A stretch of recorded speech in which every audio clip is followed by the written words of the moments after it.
Bismillahirrahmanirrahim. Assalamualaikum warahmatullahi wabarakatuh.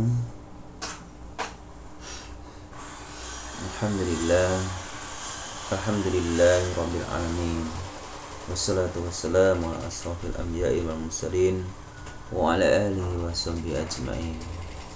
Rabbi shrah li sadri wa yassir li amri wahlul 'uqdatam min lisan yafqahul qawli. Amma ba'du. Alhamdulillah, dengan rahmat Allah dan hidayah Allah serta kesempatan dari Allah Subhanahu wa taala, dan santriwan santriwati yang dirahmati Allah, kita dipertemukan Allah lagi, dijumpakan Allah lagi dalam hal kebaikan, yaitu thalabul ilmi. Semoga kesempatan ilmu atau amal yang kita lakukan mendapatkan barokah dari Allah Subhanahu wa taala. Amin amin ya rabbal alamin. Karena tanpa kesempatan dan bimbingan Allah Subhanahu wa taala, arahan Allah Subhanahu wa taala, kita tidak mungkin bisa punya kesempatan duduk belajar, diam sebentar, sabar, ya, gak kuat, lebih baik ikuti kesenangan dunia. Karena belajar itu, apalagi belajar ilmu sirah, sejarah itu kadang orang itu berkata itu kan hal-hal yang lalu, kita kan masa akan datang, ya. Anak-anak sekarang kan gitu, karena anak milenial menghadapi masa yang akan datang. Sampai bahkan anak ustadz sendiri kadang membayangkan planet-planet film-film yang sudah diterapkan oleh kaum Yahudi untuk merongrong keyakinan generasi muda, terutama antum semuanya yang bergerak di milenial, di mana kehidupan dunia sangat dekat dengan kita. Di belahan bumi yang Allah tunjukkan itu sangat dekat dengan kita. Dan sekali lagi kita bersyukur karena kita masih diberi kesempatan untuk belajar, yaitu mengenal orang yang paling mulia, orang yang paling nanti kita harapkan syafaatnya, yaitu siapa? Sirah Nabi besar Muhammad sallallahu alaihi wasallam. Ya. Baik anak-anakku atau santriwan santriwati yang dirahmati Allah, bagaimana kabarnya? Alhamdulillah, semoga antum semua dalam keadaan sehat, keluarga, bapak, ibu, saudara antum semuanya yang berada di rumah senantiasa dijaga oleh Allah, dan kita sebagai umat muslim dijauhkan dari mara bahaya yang ditakdirkan oleh Allah dihadapkan pada umat manusia, yaitu wabah pandeminya. Semoga kita, keluarga kita dijauhkan dan kita diselamatkan oleh Allah dari hal yang ini. Walaupun banyak kabar apa yang dialami oleh ustadz-ustadz kita, guru-guru kita telah dipanggil oleh Allah melalui jalur ini. Yang katanya ada sebuah, kemarin ustadz baca, orang yang meninggal karena wabah itu termasuk orang yang meninggal dalam keadaan syahid. Mudah-mudahan kita semuanya selalu dipertemukan dengan meninggal dalam keadaan husnul khatimah. Baik santriwan dan santriwati yang dirahmati Allah, mungkin ini sudah di semester kedua, antum tetap semangat menuntut ilmu, terus belajar, jangan mudah menyerah, jangan mudah bosen, karena kemauan dan keinginan, cita-cita itu adalah semuanya terletak di tangan antum sendiri. Orang tua antum hanya bisa mengarahkan dan memfasilitasi, ya. Orang tua antum hanya bisa mendampingi dan membimbing, selebihnya adalah antum. Contoh ya, masalah nanti antum itu setelah pas orang tua antum kerja ataupun apa, pasti semuanya hal yang tahu baik buruk adalah antum sendiri. Baik santriwan dan santriwati, yang berikutnya itu selawat salam terus antum selalu ucapkan atau panjatkan untuk kita, junjungan kita, teladan kita Nabi Muhammad sallallahu alaihi wasallam. setelah sahabat, untuk sahabat juga tabiin dan orang-orang sunnah saya mengamalkan sunnah beliau hingga akhir zaman nanti. Baik, untuk season kali ini, kemarin kalau tidak salah Ustadz terakhir kita membahas tentang bagaimana pemboikotan orang-orang Quraisy terhadap Nabi kita, Nabi besar Muhammad SAW. Jadi kenapa Ustadz tuh bahas sitok gak rampung-rampung. Sekali lagi yang Ustadz harapkan kita itu benar-benar mengenal siapa Rasulullah secara utuh, kafah, jangan hanya sekedar biyen ya, karena beliaulah yang memberikan teladan buat kita bagaimana saat beliau menghadapi kejamnya orang-orang Quraisy dalam hal dakwah. Jadi nanti antum kalau sudah dewasa saat berdakwah kok lagi gak punya modal uang atau nggak punya modal kendaraan atau nggak punya modal apapun terus malas berdakwah, nah itu sudah kiamat kecil buat antum sebagai warasatul anbiya, pewaris para nabi. Kalau antum mau jadi walinya Allah itu yang jelas ya para nabi, dan kalau sekarang ya orang-orang alim ya. Baik, kita bicara tentang bagaimana meneruskan kemarin, yaitu setelah penyiksaan, pemboikotan. Nah, ini siksaan dan intinya bagaimana Rasulullah disiksa begitu beratnya. Ya, ini dikembalikan kepada kita. Kita lagi sholat subuh, ya. Siapa yang sholat subuh di masjid masih rajin? Angkat tangan. Tunjukkan. Berat. Sholat subuh, wah, enak turutat, enak mancal kemul, ya. Dengkur, dingin-dinginnya ngapain nang masjid, ngapain berangkat ke masjid. Terus atau sholat duhur, panas-panas wayahe enak-enak ngombe es, wayahe enak-enak main PS ataupun main game.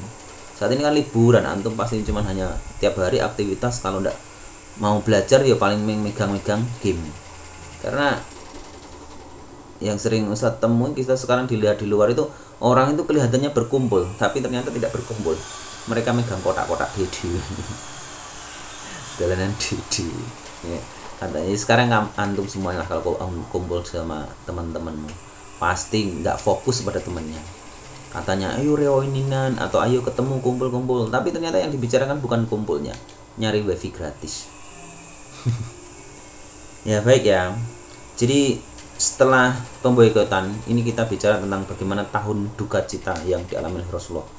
Dicobakan, Allah itu memberikan cobaan karena nabi-nabi terdahulu cobaannya juga berat-berat. Ini Rasulullah pun juga iya. Ya, walaupun kita tidak ditunggui oleh Rasulullah, kita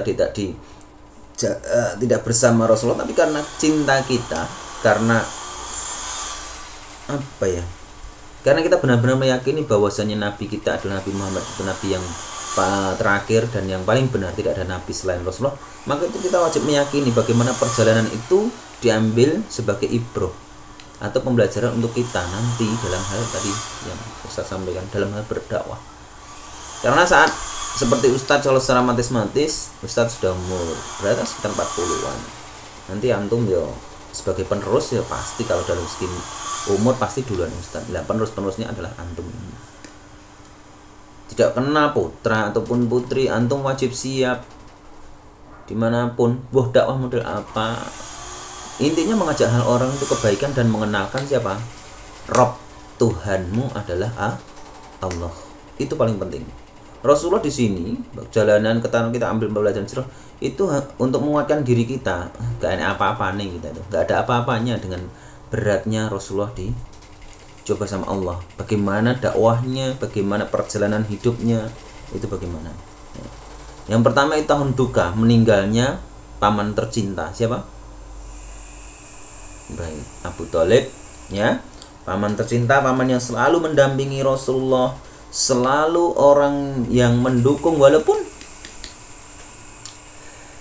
apa ya, sampai terakhir ajalnya itu belum bisa mengucapkan lafaz atau bersaksi bahwasanya Allah adalah Tuhannya. Ya, saat terakhir talqin. Nah, makanya talqin itu paling penting, bukan saat jenazah itu sudah man robuka ataupun apa ya. Talqin yang benar itu emang kita disunahkan untuk apa, kita dianjurkan untuk mentalkin ya, apalagi antum ya, makanya ngerti yo, belajar nanti makna la ilaha illallah ini, yakin bahwasanya tidak ada ilah. Nek antum yakin nek Tuhan, yakin antum ada masih Tuhan-Tuhan selain Allah, berarti antum masih salah. Alah, Allah ya pon salah ya. Ya ini antum sebagai anak-anak yang soleh, anak-anak yang diharapkan orang tua antum, nanti saat antum, orang tua antum saat di terakhir itu, kalau Rasulullah kan perangi dengan siapa? Abu Lahab ya, Abu Jahal sama Abdullah bin Umayyah. Jadi Abu Jahal ini termasuk paman saja. Itu perangnya Rasulullah. Kalau kita kesan setan yang kita perangi sekarang, karena Rasulullah setan itu adalah musuh yang nyata bagimu, bahkan dia dalam Al-Quran juga ada ya. Jadi kita itu berperang saat nanti kita mentalkan orang tua ya, sangat berat anak-anak atau santriwan santriwati, karena Ustadz pernah mengalami membimbing kakak Ustadz sendiri. Jadi saya tidak menceritakan aib kakak Ustadz, tidak, tapi ini pengalaman Ustadz ya. Hanya untuk mengucapkan la ilah itu sangat berat. Kalau semasa hidupnya itu orang itu nggak pernah melafadzkan.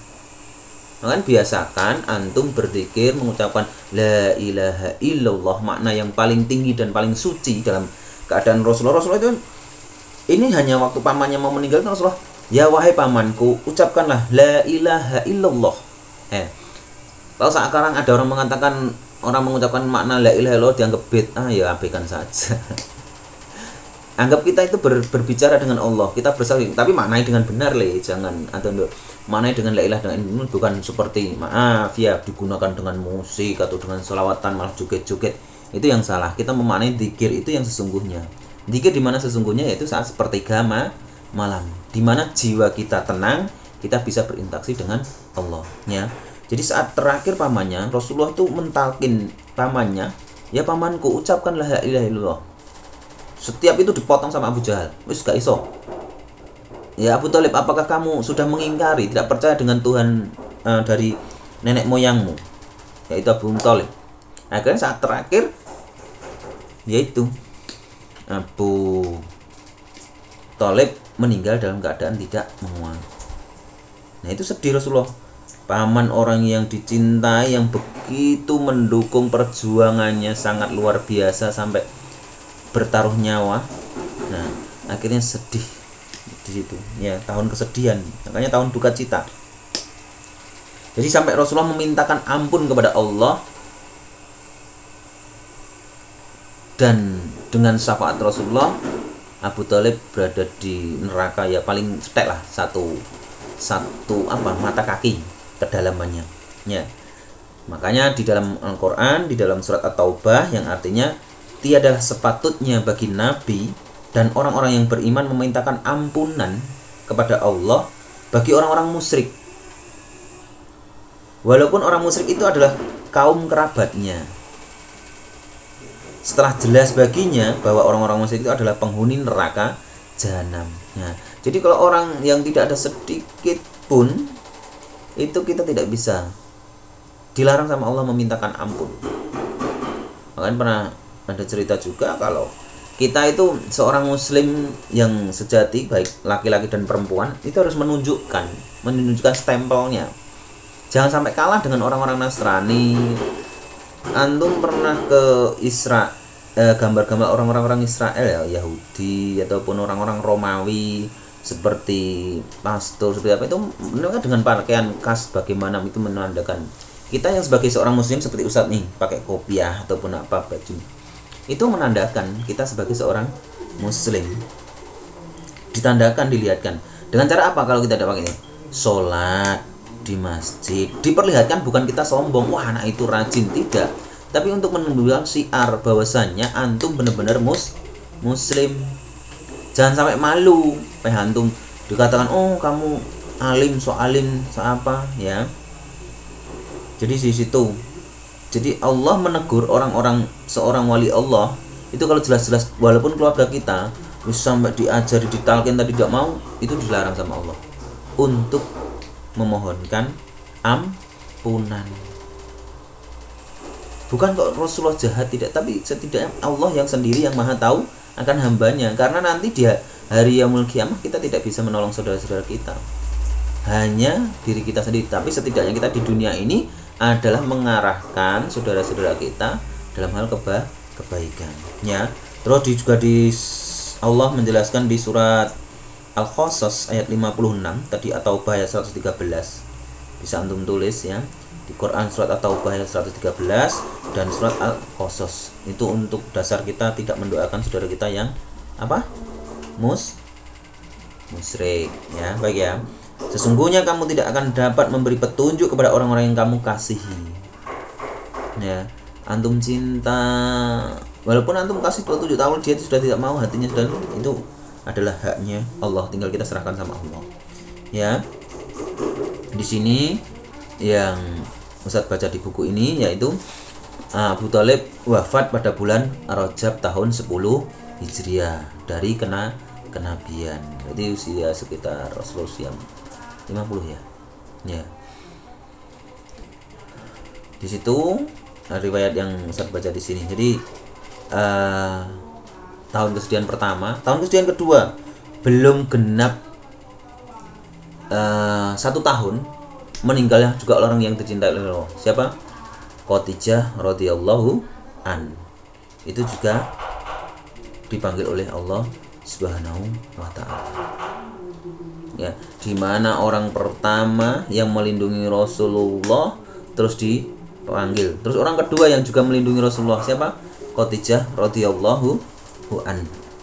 Di mana Khadijah melindungi Rasulullah juga karena ketenaran atau apa yang dulu dilakukan oleh Khadijah. Ya. Itu tadi. Orang-orang yang kita cintai, orang-orang yang kita sayangi, kalau wali Allah itu pasti di situ. Dicobanya sampone antum lagi dicoba dakwah, akeh ngelekne kanca terus kancane ilang. Kancane gak gelem gaul karo antum, ya wis. Ndak usah sedih. Rasulullah sendiri aja kayak gini. Ya, cobanya. Ini makanya Ustadz mengajak cerita atau menceritakan sirah ini satu demi satu biar kita itu benar-benar memahami bagaimana perjuangan Rasulullah itu begitu berat. Orang yang menjamin kita, ya. Sebenarnya antum yakin nabimu Nabi Muhammad la ilaha illallah Muhammadur Rasulullah, itu yakini dengan sebenar-benarnya. Nah, antum yakin kalau Nabi Muhammad, insya Allah antum tetap gak akan mengingkari. Mengingkari karena Rasulullah aja sholatnya rajin, Rasulullah aja tilawahnya rajin, Rasulullah ada sedekahnya rajin. Itu pasti antum akan mencontoh. Tapi kalau antum gak meyakini bahwasanya Rasulullah menjadi Nabi terakhir, ya itu tadi. Ya. Setelah meninggalnya Khadijah, ada beberapa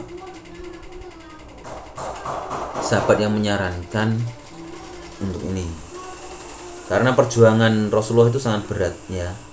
Terus setelah Khadijah pamannya meninggal, Khadijah meninggal, orang Quraisy itu semakin keji. Ya. Bahkan ada seorang begundal Mekah yang saat itu karena merasa Rasulullah tidak ada yang melindungi lagi, Rasulullah saat perjalanan mau pulang itu dilempari dengan kotoran. Ya.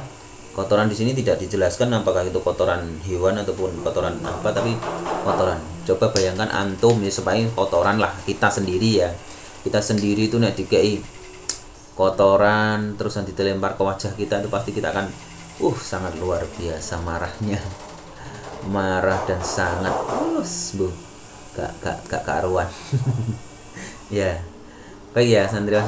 Jadi disitulah keistimewaan Rasulullah, begitu sabarnya.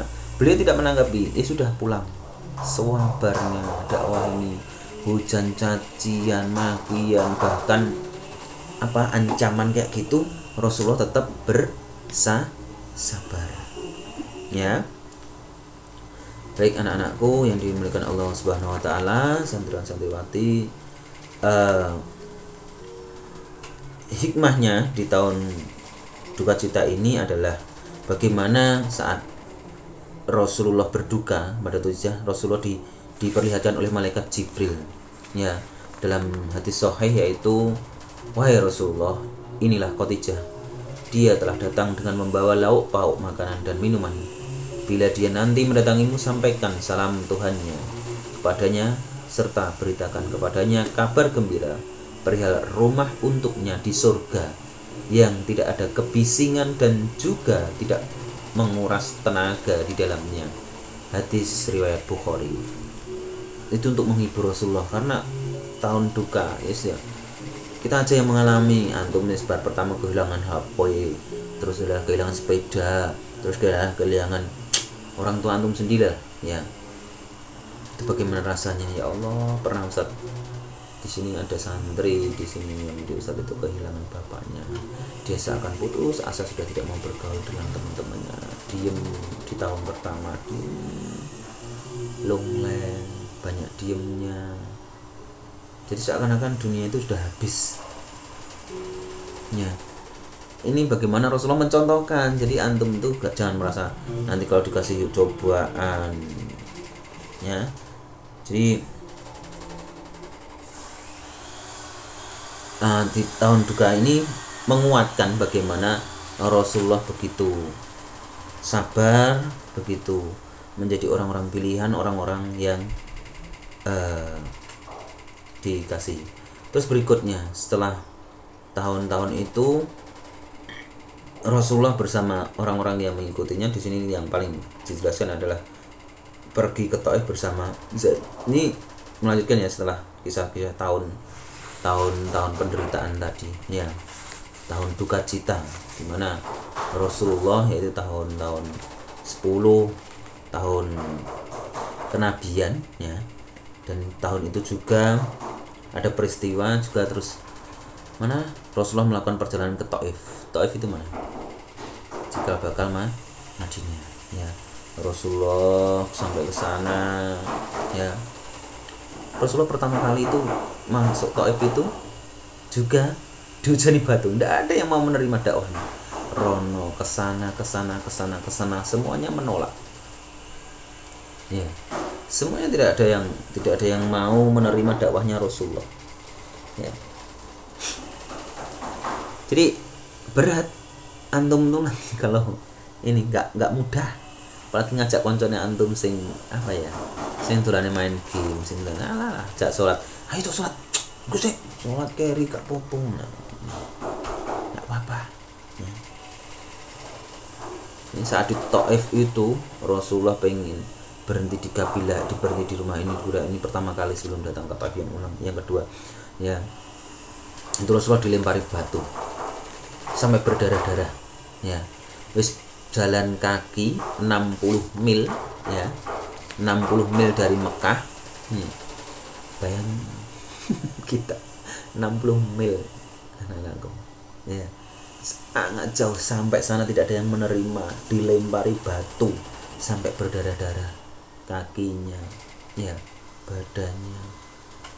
Zaid tak kuasa karena penduduk Madinah saat atau penduduk Taif saat itu tidak menerimanya, ya. Jadi mereka membawa batu melempari seperti menghujani Rasulullah, berdarah-darah, ya. Akhirnya singkat cerita atau singkat kisah, di sini Rasulullah lari sampai sembunyi di balik rumahnya seorang anak yatim, ya, yaitu putra Robi'ah, ya. Di sana Rasulullah bersembunyi,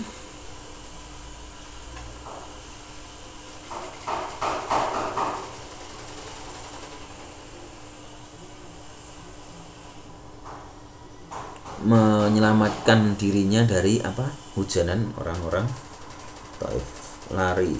Lari ya, mau diserang, menyelamatkan diri. Berdakwah itu ada strateginya, ya. Rasulullah sampai di situ minta makan, akhirnya diketahui sama putranya Robi'ah tadi, ya. Lari 3 mil ini berapa? 1 milnya berapa? 1000 kilo. Lari 3000 kilo. Bagaimana kuatnya fisiknya. Makanya antum yang masih muda, olahraga yang kuat biar saat nanti antum usia seperti Ustaz gini masih sehat, kuat berdakwah. Jangan sampai saat usia yang sudah 40 tahun banyak penyakit, antum seorang katanya, ceritanya ataupun apa seorang soleh tapi ternyata sakit-sakitan, nggak ada gunanya ya. Terus kita lanjutkan. Setelah itu karena kasihan putra Rabi'ah tadi menyuruh budaknya untuk memberikan makan kepada Rasulullah ya. Ternyata saat diberikan itu budaknya itu mengerti. Rasulullah pertama kali langsung baca Bismillahirrahmanirrahim untuk sebelum makan itu ya. Dikasih buah anggur. Intinya saat itu budak itu kok heran ya. Heran pernah ada kata-kata ini diucapkan oleh yaitu di penduduk Nasrani ataupun negeri seorang saleh bernama Yunus bin Matta ya. Yunus ini dikatakan sebagai